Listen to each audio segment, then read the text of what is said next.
Welcome to this video where we're going to be discussing how your PCOS may be negatively affecting your fertility chances. Now, this is a hugely common issue for women with PCOS, with up to around 80% of women with PCOS will have issues with their fertility. And I wanted to make this video because just reading the conversations that are happening in our Healthy PCOS Facebook group, and it's such a really common occurrence. And what I'm seeing too is it's not just you're having fertility issues, but you're never being explained why you're having fertility chances. Like, it is just so common that your doctor or your specialist isn't sitting you down and saying, all right, you are having these fertility issues, but here's why. Because if you don't understand why, then you have no power to fix it, and you're 100% reliant upon your doctor or specialist, and you don't know what to do yourself. So it just creates that feeling of hopelessness and you're feeling lost. And I don't want you to feel like that. I want to give you the power so you know what you can do yourself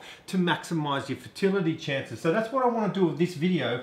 I want to go through the science of how your PCOS may be affecting your fertility chances, and then what you can do about it to go along with whatever your doctor and specialist is saying that you should do. So let's have a look at this chart I've created here. So fertility issues in PCOS is going to come down to not ovulating regularly, right? So the symptoms of not ovulating regularly will be reduced fertility, of course, because if you're not ovulating, you cannot fall pregnant. No progesterone, because progesterone is produced after ovulation by the corpus luteum. And no period, because no ovulation, no period. But that's not 100%, because you may have a period and not ovulate. That's called an anovulatory cycle, but most times you will not. So what's triggering you to not ovulate? And it comes from this here, follicular arrest. Follicular arrest simply means those developing follicles that are maturing, and then there'll be one dominant follicle that will mature into ovulation, get halted early. Their maturation to get bigger and bigger will get halted early. That's what's called follicular arrest. And that follicular arrest is the cause of polycystic ovaries and also enlarged follicles. So enlarged follicles from 2 millimeters to 5 millimeters, and also those polycystic ovaries, which aren't necessarily cysts, they are just unmatured follicles as a result of this follicular arrest. So then, all right, what's triggering you to have follicular arrest? And it's a high LH.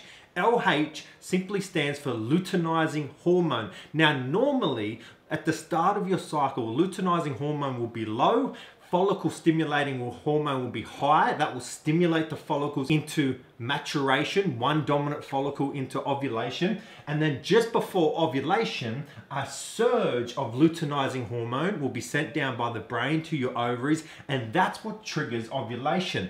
But what we see is early high luteinizing hormone. So at the start of your cycle, luteinizing hormone is higher than follicle stimulating hormone.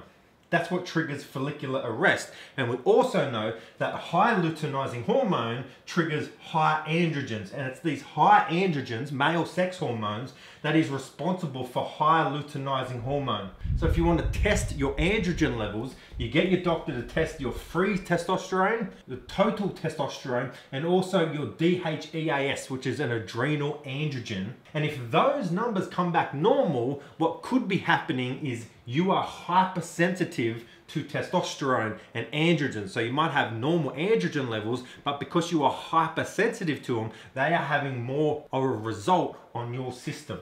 So now we know, all right, so it's high androgens that are triggering high luteinizing hormone, that is triggering this follicular arrest, which is causing you not to ovulate, which is causing you to have reduced fertility.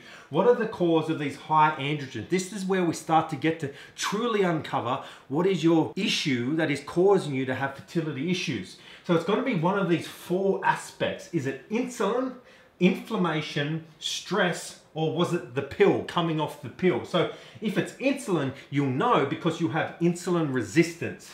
If it's inflammation, well, there'll be no insulin resistance. You may have digestive issues like IBS, and you'll suffer from constant pains, joint pains, or headaches. Is it stress? If it's stress, you will have no insulin resistance, no inflammation, so CRP, C-reactive protein in blood tests. You'll have normal, free and total testosterone, but you have high DHEAS, which I mentioned is an adrenal androgen hormone. Or was it the pill? If it was the pill, you would have had no PCOS symptoms before starting the pill. You have no insulin resistance, but after starting the pill, you now have high luteinizing hormone levels. So that's the blood test you want to get. So let me know in the comment section, if you're having fertility issues at the moment, which one of these 4 aspects do you believe is causing your issues? Because once you look at that, then we can start to discuss what you need to do on a daily basis. If it's insulin resistance, we're going to be looking at a low carbohydrate diet, low GI diet. We're going to be looking at supplementing with inositol, N-acetylcysteine, berberine. You're going to be looking at doing weights mixed with restorative exercise. If it's inflammation, you're going to be looking at cutting out dairy, cutting out gluten. If it's stress, you're going to be focusing on reducing your cortisol levels. So I really wanted to make this video